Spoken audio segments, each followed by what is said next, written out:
Joining us now off watching his team make it to the NBA Finals for the first time in 25 years is the general manager of the Indiana Pacers. It is Chad Buchanan. Chad, last night had to be such a special moment for you. Can you just kind of walk us through what that felt like in the moment, realizing your team just beat the New York Knicks in 6 games and advanced to the NBA Finals?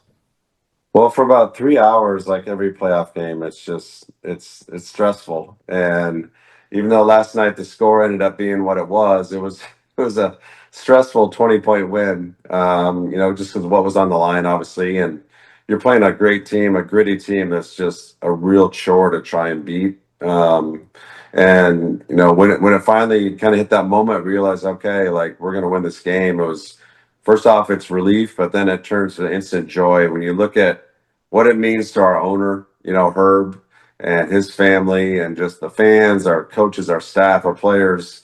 It just kind of overwhelms you for a moment because there's just so much joy on so many people's faces, and just taking that all in was just like it hits you hard. It's kind of a surreal feeling in the moment, but it's just a feeling of just happiness. And so many people, I look around at like in the building, I see fans who are, well, I see them there on a Monday night in January when we're playing the Charlotte Hornets, and there's it's not as meaningful of a game, and to see their reaction, their look on their faces of happiness and pride for the team, it was such a great night for so many people and for so many reasons. And this team has just given us such a great season, a great run here in the playoffs. And hopefully, we've got 4 more wins in us, but you're trying to take in the moment because it's been 25 years since this has happened. So you want to be, reflective on what this really means and, what the possibilities are now moving forward.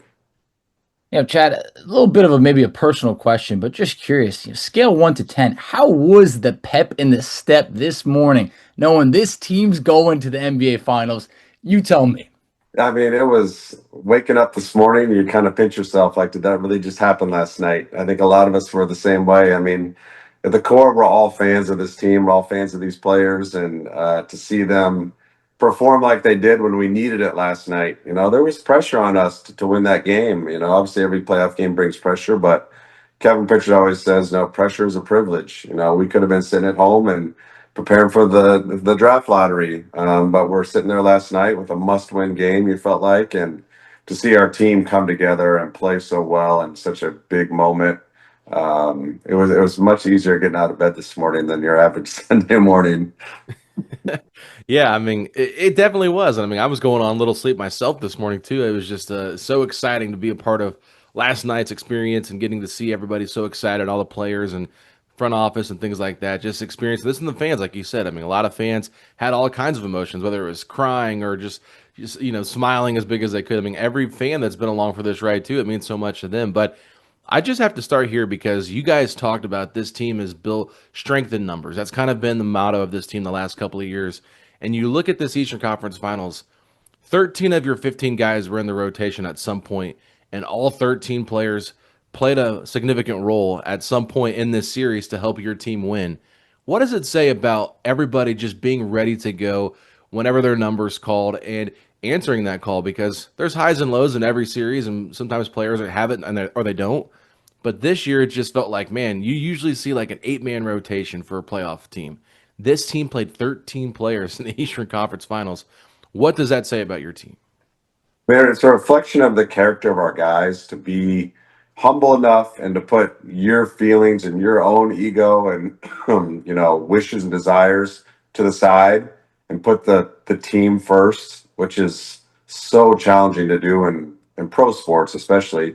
But the character of our guys, when we try to add players to this team and develop players, one of the things you look for is an unselfish team first person. And I think that really showed up in these moments. It wasn't just in the playoffs, it was all season. We had guys that would play for a little while, play well, and then maybe an injured player returns and they get bumped down or they get bumped completely out of the rotation.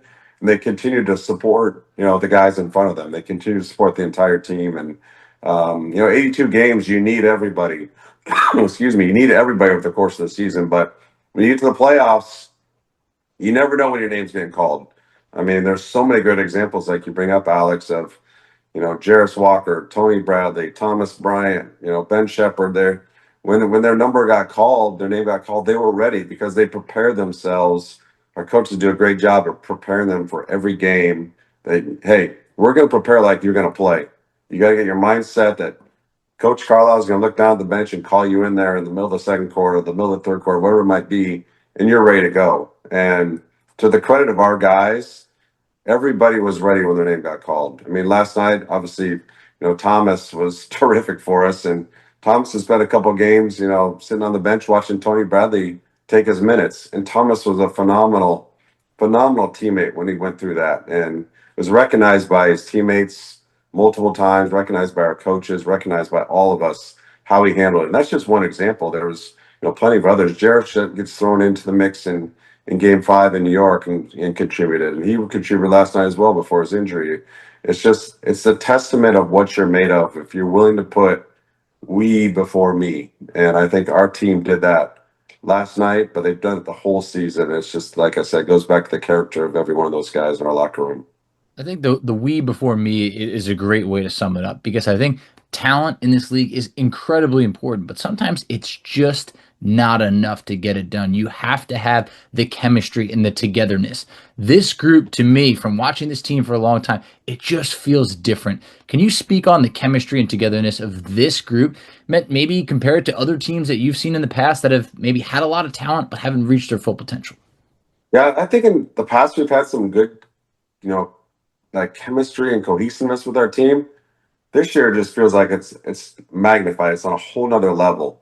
And I've always felt, I've said this before, you can tell what a team is made of, what they're connected or how they're connected by watching the bench during the game. And our bench is just into it as the 5 guys that are on the court, all the fans that are in the building.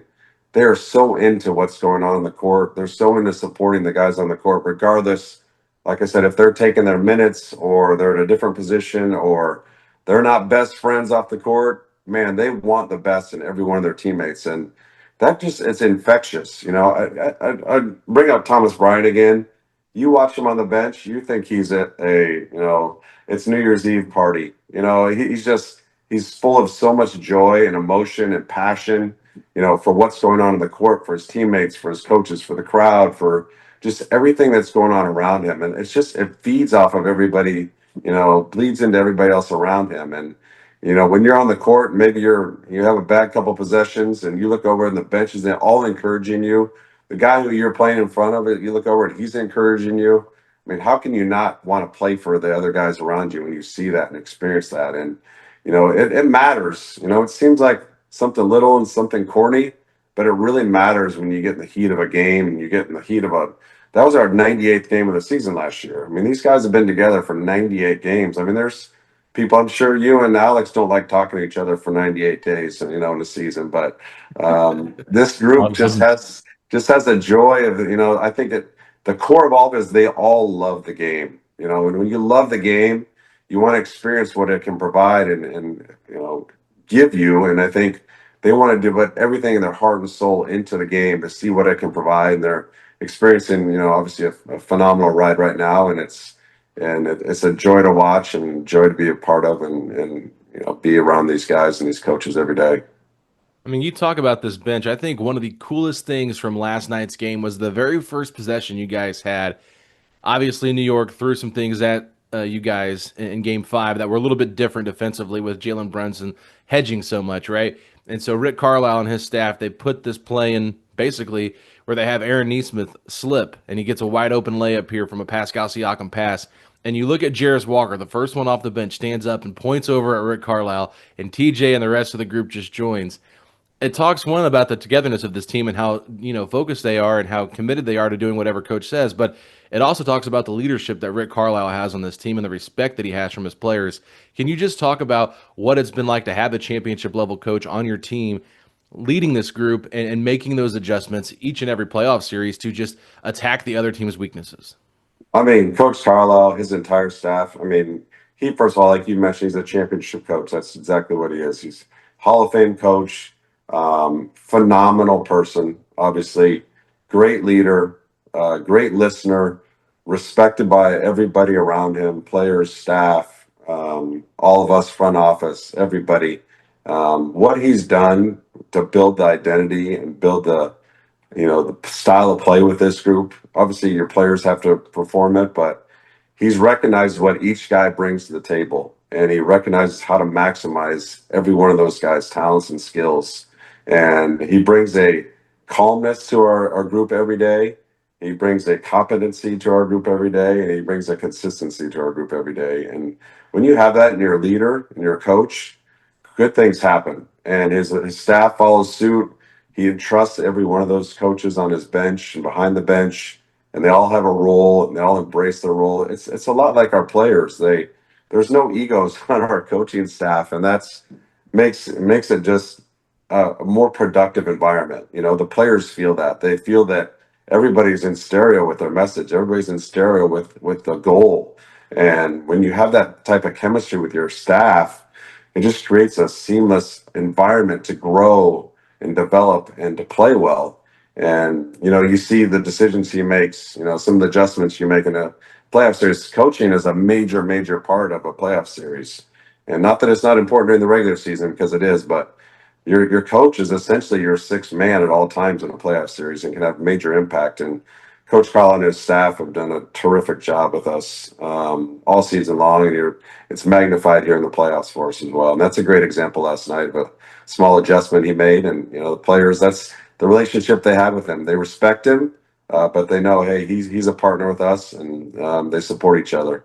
I think typically players get the bulk of the credit for team success, but I think that there's something about these playoffs in 2025 where I feel like it's been Rick that a lot of people are giving the credit to, and rightfully so, because I think that, no offense to his competition, but I feel that he has continuously outcoached his competition round over round. So it's been very evident. I think that this is just proving why he is a Hall of Fame coach. When bringing back Rick for the third stint around with this franchise it felt like the first real layer in building something special. But maybe the second biggest thing that happened, or maybe the next biggest, was trading for Tyrese Haliburton. February 8th, 2022. That is the exact date. I wanted to look it up because I think it's going to be a date that's going to go down in Indiana Pacers history as when this franchise turned around and started to do something really special, changed everything. What does it mean now, looking back on this trade for Haliburton, say 2.5 years later, and the success that's happened in such a short time? Well, it's a combination, I think, of Coach Carlisle being such a brilliant coach and adapting to his personnel, and Tyrese's talents, his leadership ability, his ability to make others around him better. Merging those two things together created a real identity for us to try and build this team. And you had the foundation of a phenomenal head coach, a phenomenal lead guard, and it allowed us, as we built this team, what pieces fit with those two components, because you have two of the most important things to build a championship level team with a great head coach and a great playmaking guard. And so credit to both of those guys. I mean, those guys are on the same page. They're aligned. Rick trusts Tyrese. Tyrese trusts Rick, which is a valuable, piece of all of this, and that they're not looking over each other all the time for guidance, but when they do, they know they're getting good guidance and good feedback, and they trust each other. And Tyrese gives us a chance to play differently than a lot of other teams because of his, ability to play fast and push the pace and play creatively and create a lot of like unpredictable style of play, which, as you're preparing for a team when you're not sure what's going to be coming at you every possession, that's difficult to get prepared for. So that unpredictability, Coach Carlisle embraces, and our players feel that. They feel empowered, but they also know, hey, I know what I can do and what I can't do within this system. And Tyrese is just he's the engine that's driving all this when we run it up and down like this. I mean, how many times do we see, we give a basket and boom, we hit you right back with a quick outlet pass and throw ahead, and we got a foul or a layup, whatever it might be. And that's a coach trusting his team, trusting his best player. Because the instinct for most coaches is when you make a mistake, you give up a basket, you want to call a play to get it right back. Whereas, coach has built this identity with this group led by Ty to, hey, let's hit them right back. Let's hit them right. Let's push it up again, make them get a mismatch, make them get some miscommunication that leads to an open shot, leads to a foul, whatever it might lead to. So it's the merging of those two pieces that has led to this identity that we've built, and it's having success for us right now. Facci brought up February 8th being an important day, but I think January 17th was probably just as equally important when you guys traded for Pascal Siakam, and he is your Eastern Conference player of the series, I guess you could say, the Larry Bird winner, right? So Pascal obviously was fantastic throughout the whole playoffs, but this last round specifically, 3 games with 30 plus points, and we didn't see Pascal score 30 very much throughout the regular season. So for him just to have those big moments and be so consistent night in and night out, what has his addition to this team meant to your playoff run, and how much have these guys kind of hinged on the fact that, hey, this is a champion with the Toronto Raptors, and we need to lean on his experience and lean on him as a player to kind of help lead us to this spot? Yeah, I think we first saw Pascal's real impact in the playoffs last year. He became a vocal, player in our locker room, which is what we hoped we would be getting from him. When we made the trade, and he stepped into a role where you looked around, realized, hey, I've got the most experience in the room. I've got probably the most. I'm the only one really with a championship last year in the room, and so he really stepped forward into that role of speaking up when things weren't going well. And our guys look for him for guidance. He doesn't have to speak up every game, but when he does speak up, this message is spot on. And I think, this playoff series, our guys have been motivated to take it to another level. I mean, last year was a great run. And we wanted to go further this year. That was the goal all along. Whether people on the outside world believe we could do it or not, internally, our guys believe that it could be done. And Pascal was one of the leading voices driving that thought and that goal, and never allowing us to get too down when we'd lose a game, or never too up when we were in a great situation. I mean, we were up 2-0 in both our first 2 rounds of this series. Actually, well, all three, I guess. I think back to it, but he was never in there celebrating when we're up 2-0. He was always like, we got to move on to the next game, because in the playoffs, every game is a completely different chapter. There's really no momentum in a playoff series. It's game by game. It's a new story and a new book. And Pascal really instilled that thought process in our guys in our locker room. And then his play on the court has been, fantastic. I mean, he does so many things that fit with the way we play. He makes plays, in isolation when we need that. He can shoot, he can create fouls, he scores around the basket, he runs the floor, he can shoot. Last night we had a possession where he was absolutely harassing Josh Hart up the floor, dribbling the ball. He does a little bit of everything, and that's super valuable in a playoff series when your matchup may dictate you to do two things that maybe you haven't done all year, but if you're capable of doing it, it's super valuable quality to have as a player. And Pascal has so many different qualities that we can lean on during a playoff series like that. He's been the perfect piece to add to this team. I mean, he feels like he really was the missing piece of the puzzle, and you can see it. I mean, he has just been Mr. Consistent for this team. It's been awesome to see. But I don't know, maybe it's the dad in me, but I have been a nervous wreck at times, watching these games in the playoffs. I mean, some of these games have been just, edge of your seat material. But one thing that's really been evident is you can't count this team out no matter what the deficit is. They have 4 comebacks in the playoffs by 17 points or more, and that includes 2 out of this world historic comebacks where you trailed by 7 or more with just about a minute to go. I mean, how special is this team in crunch time? Yeah, there's been a couple of games this playoff series that you're probably not going to win those very often, and we found a way. And I think when we did it the first time in the Milwaukee series, and we had games. If you think back to when we played Milwaukee during the regular season, and we were down 3, and we have a side OB to end the game, and Tyrese hits a 3 to and gets fouled, and we win that game. That really triggered something in our team of like, gosh, man, we can do some special things with Ty, with our coaching staff, with their creativity, and it carried bled into the playoffs. And Game 5 against Milwaukee, really, our guys they play till the very end. It sounds like very basic and simple and cliche, but it's the truth. Our guys play till the very final buzzer, and because they've seen what can happen when you do that. When what pressure can do to a team and a player creates like unnormal things that will happen in the course of a game. And we've seen that happen a couple times where plays that I don't think we had a free throw, offensive rebound dunk in a game in my 8 years here We got one at the end of the game in the fourth quarter at Cleveland, Aaron Nesmith. I'm like, just stuff that if you just plays out to the very end, just stuff happens that, isn't always going to take place in the course of a normal game, a normal season. And our guys just believe that they never feel like they're out of a game. And our style of play creates some of that freneticness and, fast shots and quick ball movement and turnovers. And our guys just never stop fighting. They played till the very end. And some nights you're going to have some, miracle finishes like we've seen. It's not going to happen every night, but if you're commit to it and you play that way, you just never know what can happen in a game like that. Talk about Aaron Nesmith with that putback dunk. I mean, let's talk about him for a second. Number one, I don't know how much you can have of an influence on this, but can we get people to start calling him by the right name? I hear so many Aaron Naismiths out there.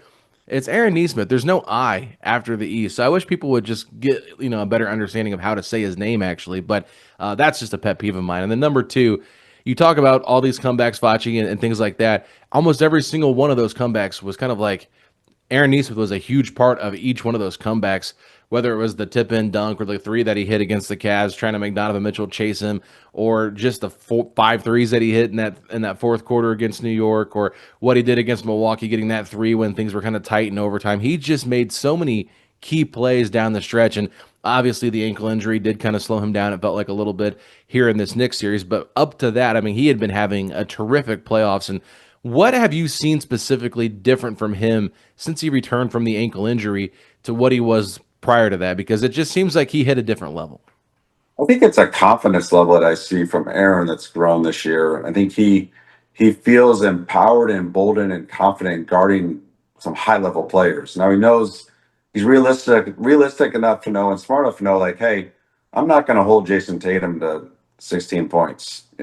He's going to get 24 to 28 points when I'm guarding him. But if I can make them hard shots, hard possessions, and wear him down with my physicality and just my motor and my effort, my tenacious, style of play, at the end of the game, that can help us. He's not, he's trying to make every dribble, every pass, every rebound, every drive a physical battle. And that can grind on a player who's playing 35 to 40 minutes a game. They have success early in the game. They may draw some fouls. He may get some foul trouble. But that pounding, that grinding, that tenacious approach adds up. It's like a boxer who just keeps jabbing you all game or all match. And it just wears on you. And it puts everybody else around him in position to, go for the kill at the end of the game. And Aaron he's obviously a team first guy who just lays everything on the line, every possession of every game, whether it's a preseason game or game 6 of the Eastern Conference Finals. His effort is just always full bore. I mean, there's certain guys that drive 55 in a 35 mile an hour zone. There's guys that drive 25 in a 35 mile an hour zone. I think Aaron drives about 75 in a 55 mile an hour zone. Excuse me. So that his motor, his competitiveness and his physicality is just, it's growing. I see that's part of his confidence. I just feel like he's really like risen to become like a fan favorite right now. Everybody could just see, especially there was that moment when he went down with the ankle injury, and I mean everybody was just shook as to what is the status of Aaron Nesmith going to be, and no one will ever really know what he had to go through to get ready. But the fact that he did get ready and gave us everything he had, and it's just like that meant a lot to this fan base. So just have the utmost respect for Aaron Nesmith. But another guy who I think this whole fan base has a lot of respect for is Myles Turner, a guy who 10 years deep has been through it all with the Pacers. We've talked about it in the past, surviving trade rumors, whether some of them were real or some of them weren't. The highs and the lows of team performance, but being able to stick it out and now see this team reach, basically the highest level, playing for a championship. What does this really mean to Turner and the front office of just kind of seeing him go through it all and being able to kind of reap the benefits in the end? Yeah, outside of Mr. Simon and our fans, I'm not sure there's somebody to be more happy for last night than Myles for, 10 years here with us, for the highs and lows he's been through. He's seen the good, he's seen the bad, and to have him here with us and being such a major part of what we're doing, and his loyalty, his commitment to the team, to the organization, to the fans, the city, it never wavered, and that is a truly remarkable quality in professional sports to be that loyal to one team and one city and one organization fan base. It's just very uncommon. And last night, I think for him, it's a culmination of a lot of work. He's putting a lot of work on his body, on his game, of developing a confidence in his role and how we play, playing off of other players. It takes some humility to not want the ball every time in the NBA game, and he knows the value that he provides with his spacing, with his screening, with his rim protection, and he embraces all the things we ask him to do. And he's never pushing for wanting more. And he's like, "Here's what you need me to do. I'm going to focus on these three things, and I'm going to be great at all three of them for us." And every night out, he's there for us. He's committed to playing the right way. And last night, I think, is just a testament of him being true to himself and being loyal to us, and seeing that the results of all that hard work and that commitment is very fulfilling for so many people that have known Myles. I mean, you guys probably know him. He's just a phenomenal human being from a great family, and to see guys like that get rewarded with last night is just one of the coolest things you can experience. Yeah, I saw him hugging his family after the celebration, and it was really sweet. You could just tell how much it meant to him. And I saw him lean down and hug his mom and take a picture with her, and he looked like a little kid that just loves his mom. And it was awesome. I mean, it just Miles truly does cherish family. Like a lot of people do, but it just seems like it's a little bit different for him. They just mean so much to him. But yeah, this obviously there's so many different directions we can go here with this group and different players we can bring up. But I think one that's kind of the most polarizing to me is Bennedict Mathurin. Obviously, had some highs and lows throughout these playoffs, and I'm just curious, maybe what were some of the conversations you had with him? How did he kind of feel going up and down throughout these stretches? And I know Rick was very, focused on not making it about points and just making it about doing the right things in the process and stuff like that. But I know you've had conversations with Ben, especially last year not being able to play, but with getting ejected against the Cavs and then getting his minutes reduced in this series with the Knicks and then being able to bounce back from that. How has he handled all of this? Yeah, I think people got to remember this is his first experience in the playoffs. We had obviously a good run last year, but he wasn't able to play. He was able to observe, but he wasn't able to get on the court and feel what that really felt like, that competition level. So this is his first taste of it. And you're going to have highs and lows as a young player, especially your first go around. And with each round you advance, the more intense each possession and each game becomes. And I think he was learning what that meant, how that felt, how you got to play. And he as a young player, you want to make an impact. And Ben is as competitive as they get. He's as tough as they get. He's as driven as they get, and he's hard on himself. And he wants to play at a high level every minute he's on the floor, and that's very, very hard to do. And so I think all of us, the whole staff, and not just myself, but our coaches, his teammates, are staying on him like, "Hey, we need you every night. We need you. We need your competitiveness, but." Don't allow the highs and lows of the game and the flow of the game to impact you too much, because you're too good at what you do and you're too valuable to us to get too down on yourself. Because it's easy to do as a young player to, you experience a couple of mistakes or a couple of bad possessions, you lose a little confidence, and maybe your motor dips a little bit. But trying to get him to continue to fight, and when he gets in his little grooves, he's very impactful for us. I mean, our game 4 in Cleveland, I believe it was, or no, game 2 in Cleveland. He had a major impact on us winning that game, and he's had stretches in this playoff series where he has a 4 or 5 minute stretch where he just keeps us alive with his offense, with his ability to draw fouls, and it's just competitiveness. So sustaining that over a long course of a playoff game is a challenge, but I think this is one of the big steps in his growth and involvement as a player, is experiencing these playoffs this year, participating on the court in real minutes.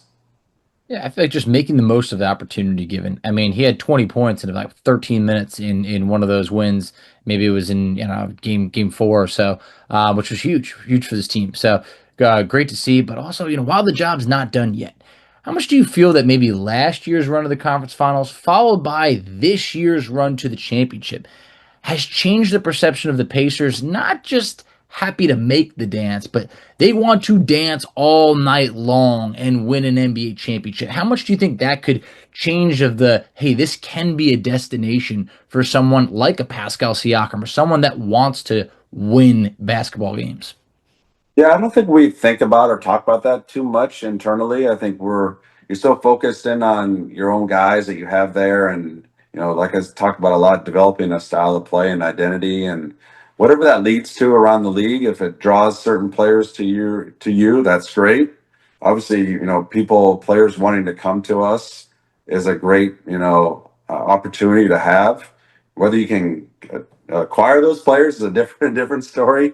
I mean, there's guys that probably would like to go to different places than they are now, but that's not their choice necessarily, unfortunately. But I think the way we play, and obviously when you have success, that draws attention to your team, and people watch you a little closer. And we noticed that at the draft combine when we interview draft prospects, and in the past you would ask them about your team, and when you're in the lottery, they probably don't know your team as well, and but when you're in the playoffs and they're watching you, they know a little bit more about you. So that's helpful because it draws more eyes on your team, and that's great because it gets attention to what you're doing. And but at the end of the day, I think this group internally we have this year, they were driven from the start to go another level this year, and it didn't look great at the beginning of the year, but our guys, still believe that there was a team there that could do something that was beyond what we did last year. And I think if you just focus on the day to day, and it's easy to look back to last year or last game and think about that, or you get ahead of yourself looking forward what could be down the road.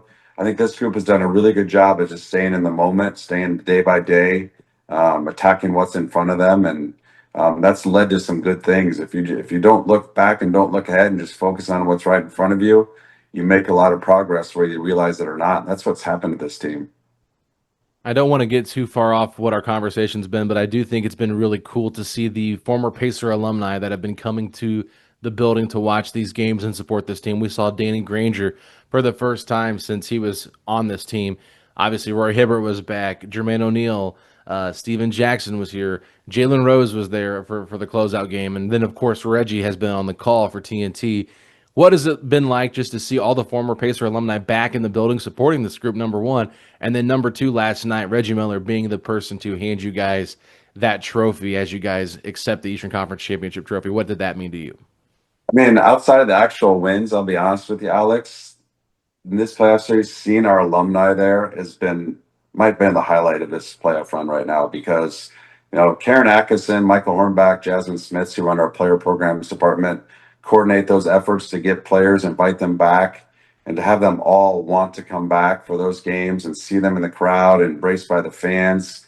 That is awesome. That is one of the coolest things about this playoff experience this year is seeing all those names, it's the names you rattle off there in our building, standing up, getting recognized. And our players, that's a big deal for them because a lot of those players, our guys grew up watching. And when they think of the Pacers, they think a lot of those guys. They think of Danny Granger and Jermaine O'Neal and Reggie Miller and, all these guys that they associate the Pacers to these players. And they're sitting there courtside cheering them on. I mean, that's a cool experience for a player. And I love that our fans really, embrace them when they're coming back for games. We see Derek McKee at games all the time. I love that, just having guys who've been there, who've worn the blue and gold and, still bleed the blue and gold and support us, like this time of year.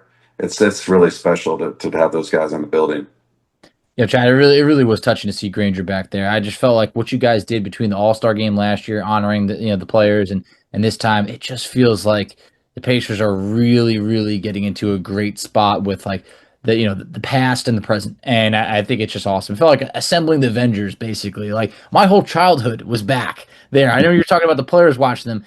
Us fans also, it's like that's some of our happiest memories. So it was really great to see. So I'm just curious, like if you could maybe put your fan hat on for a second, what has been your favorite moment in the playoffs? Whether it was a play, whether it was a comeback, whether it was a game, like what has been your favorite moment of these playoffs so far for the Pacers? Uh, Ty shot in game one in New York. That was, I that was in the was, building. It was the yeah, greatest sporting yes. moment I've ever witnessed in my life. Broke I the might have curse. to agree with you on that. I mean, It when was that incredible. ball dropped through, I could not believe what just happened. It was one of those, just another, it was a surreal moment. Like you just cannot believe that happened. And that was one of those moments where like this team, there's just something about this team that's just something special. And it's been, Coach Carlisle said it's just been a magical ride with this group. And that was like, wow. I just, when that ball dropped through the net and Madison Square Garden and to hear that crowd, I think I've said this before, it's like 20,000 people witnessed a car crash. And when that ball dropped through the net and just the gasp in the building and the joy in our bench, that was just a moment I will never forget. It's probably, when I was in Portland, we won a playoff series. Damian Lillard hit a buzzer beater to eliminate the Houston Rockets, and they're just moments that just hit you. You're just like out of body experience, and that was one of those when Ty's shot at Madison Square Garden dropped through. That was a crazy shot. I mean, just the way that he like got the ball knocked out of his hands by Bridges and had to like regather it and then step back. If his toe wouldn't have been on the line, it would maybe been the perfect ending, right? Don't have to go into overtime. But I'll never forget what Tyrese's girlfriend posted on her Instagram, which she said, finally got to see the ball drop in New York. I thought that was just an excellent caption. I think maybe some of the captions he gets, maybe they come from her. We just don't realize it. But we'll be interested to hear about that sometime. But no, I just think overall, like this has been a super fun run. And I know there's a lot of players we didn't get to yet. And so maybe if there's one player we haven't touched on yet that you feel like deserves a little bit of a highlight, I would love for you to maybe take that floor with it and run with it. Yeah, I guess maybe there's a couple, but it's fresh on my mind. What Andrew Nembhard did last night Yeah. defensively to spark our team, that was incredible defense last night. And man, Jalen Brunson is an absolute monster to defend. I mean, he's a phenomenal player. He's a great competitor. He's tough. He's confident, and he just keeps coming at you. And Drew rose to the challenge last night to make it hard. Now, you're never going to shut Jalen Brunson down, but if you can make his life hard and get him a little frustrated and match his physicality without fouling him, it makes things harder on him. And he still grinded his way to 19 points or whatever he had, but I think he would probably tell you it was a hard 19 last night. And that was Drew just fighting him, every dribble. And, I think that was truly an underrated performance that probably won't get talked about much. But I mean, we're not where we're at right now without Andrew Nembhard. His ability to blend in and fit with our starting group and provide what's needed on both ends of the floor, and his toughness, his steadiness. I can't say enough good things about what Andrew did last night. And the other guy, TJ McConnell, for what he's been through, where we started, he's kind of like Myles. He's been here a long time, not as long as Myles, but he's seen some tough times with his team, and he just continues to fight. His effort level, Game 6 of the Eastern Conference Finals, was no different than it was a couple years ago when we were in the lottery. And he brings his hard hat every night that we play, plays for his teammates, is hard on himself because he wants to do well for his teammates more than just himself. And happy to see him get experience that last night too. I mean, both guys have just been awesome. I'd give you a hug if I could for getting ahead on the Nembhard extension. We're so excited that's not hanging over our head going into this off season. So thank you very much for that. My last question before we get you on out of here is, what do you admire about our upcoming opponent in OKC, and what do you think is gonna have to be maybe a key to being able to win a championship? Yeah, if you win 68 games, you're doing a lot of things right. And I mean, credit to, we have so much respect for that entire organization, Sam Presti, Coach Dagnall, their entire group, their roster. I mean, it is a well-oiled machine, and they are terrific on both ends. I mean, they're elite defensively, they're elite offensively, they have depth, they have shooting, they have size, they have rebounding, they have IQ. I mean, there's not a box they don't check. And the 68 wins is a reflection of that. And they got a great home court. They got a lot of guys that can defend all over the floor. And we're going to have to play our best basketball this season. And that's what this time's supposed to be about. The playoffs are supposed to be hard. You advance in the playoffs, each round's supposed to be a lot harder. And this is the ultimate test for us. They're the best team in the league with the best player in the league. They got a great coach. They got an identity of how they play. And it's going to be a challenge for us. But, that's what playing in the finals is supposed to be. That's what you want. You want to be tested by the best. And that's what we're going to see. And I think our guys are going to be excited for the challenge and see what we can do against these guys. Last question for me, Chad. I have to ask because a lot of fans have been asking me to ask you. I saw you go off the court in the fourth quarter with Jarace Walker when he went back to the locker room, came back out to celebrate, but was on crutches. Do you have an injury update at all that you can share with the fan base? I mean, it was a tough injury for him, but we'll know more in the coming days. I think I think he's sore and swollen today, as you guys saw the replay. I mean, it was a pretty nasty, Yeah. ankle injury. So, we'll see where it goes from here. But I don't think this is something that's going to be a quick recovery from. But you never know how each player heals, and our medical staff's among the best, if not the best, in the NBA, and they'll do everything they can, and Jarace do everything he can to get himself best position to try and play again. But this is going to be take a little time, I think, to see where we go with him from here.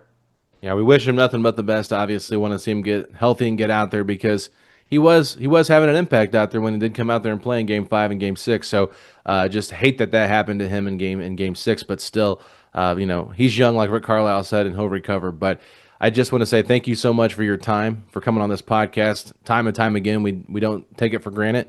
And we always appreciate your insight and your willingness to just be so open with us about things. So thank you for that. And obviously, just congratulations. I mean, this is a great accomplishment to go 12-4 in the Eastern Conference playoffs and get to the NBA Finals. It's an incredible, feat. And so we just wanted to say congratulations and thank you again for coming on this podcast.